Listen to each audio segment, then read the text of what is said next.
জীবন্ত মায়ের কৃপায় ভক্তের মনস্কামনা পূরণ।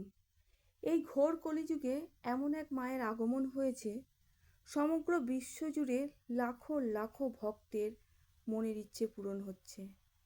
এমন এক মা কালী, যিনি স্বয়ং নাম নিয়েছেন কৃষ্ণকালী, আর স্বপ্নাদেশে দিয়েছেন ত্রিশূলের অলৌকিক শক্তি।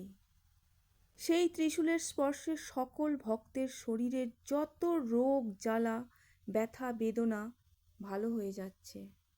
মা নাকি মন্দিরে জীবন্ত কালী রূপে বিরাজ করেন। সদা হাস্যময়ী বাচ্চা মেয়ের মতো মিষ্টি মধুর মায়ের সেই রূপ, যা দেখে ভক্তরা মায়ের টানে মায়ের স্থানে বারে বারে চলে আসেন। ভক্তরা যদি ভক্তি ভরে ভালোবেসে মাকে দর্শন করেন, মা তাতেই সন্তুষ্ট হন।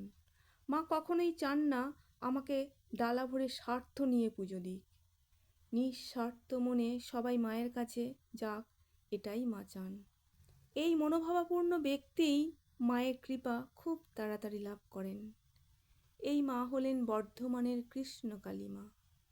এই মায়ের কিছু লীলা আজ আমি তুলে ধরব, এবং এমন অলৌকিক ঘটনা যেগুলো ওখানে গিয়ে যেসব ভক্তরা তাদের বাস্তব অভিজ্ঞতার কথা তুলে ধরে, সেগুলোর মধ্য থেকেই দু একটি ঘটনা।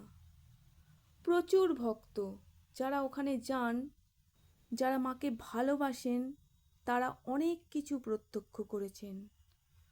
প্রথমে বলি, এই মন্দিরে আপনারা যাবেন কিভাবে। তবে অনেকেই জানেন, আবার অনেকেই জানেন না। সবার উদ্দেশ্যেই আমি বলছি, বর্ধমান বৈকুণ্ঠপুর বালিয়াড়ি হাই স্কুলের কাছেই মায়ের নতুন মন্দির।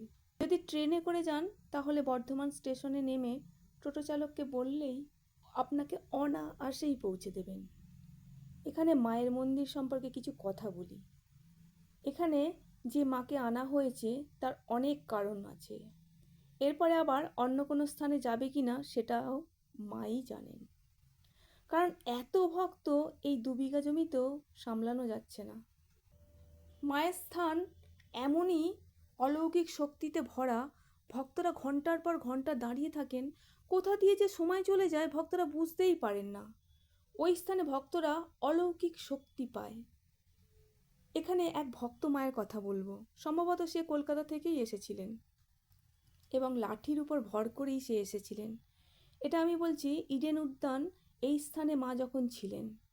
উনি প্রায় 4-5 ঘন্টা দাঁড়িয়ে থাকার পর যখন উনি মায়ের মন্দিরের কাছাকাছি যাবে বলে এগোতে যাচ্ছেন, ঠিক তখনই উনি অনুভব করেন যে আমি লাঠি ছাড়াই হাঁটতে পারছি।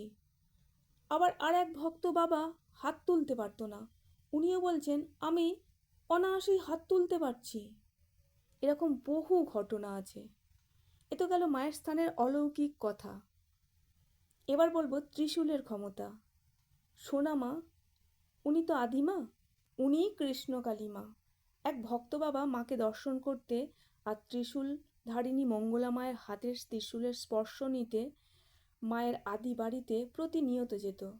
তাতেই উনি ওনার মনের ইচ্ছা পূরণ করে ফেললেন। ওনার ভালো চাকরি হয়ে গেল। এইভাবেই ত্রিশূলের অলৌকিক শক্তির প্রচার চারিদিকে ছড়িয়ে পড়ল। ভক্তের সংখ্যাও দিনে দিনে বাড়তে থাকলো। কিছু দুষ্টু মানুষ হিংসায় পরিপূর্ণ হয়ে মায়ের ক্ষতি চাইল, কিন্তু মা তো আছেন, তাই তো ভক্তের সংখ্যা কমে না। ভক্তরা খালি হাতে এলে ভরা হাতে ফিরে যায়। জয় কৃষ্ণকালী মায়ের জয়, জয় সোনা মায়ের জয়, জয় মঙ্গলা মায়ের জয়। আজ এইটুকুই। সবাই ভালো থাকবেন, সুস্থ থাকবেন, হাসি মুখে থাকবেন, আর ভক্তি ভরে বিশ্বাসের সহিত মায়ের নাম জপ করবেন। দেখবেন আপনার মনের ইচ্ছাও পূরণ হচ্ছে অনায়াসেই।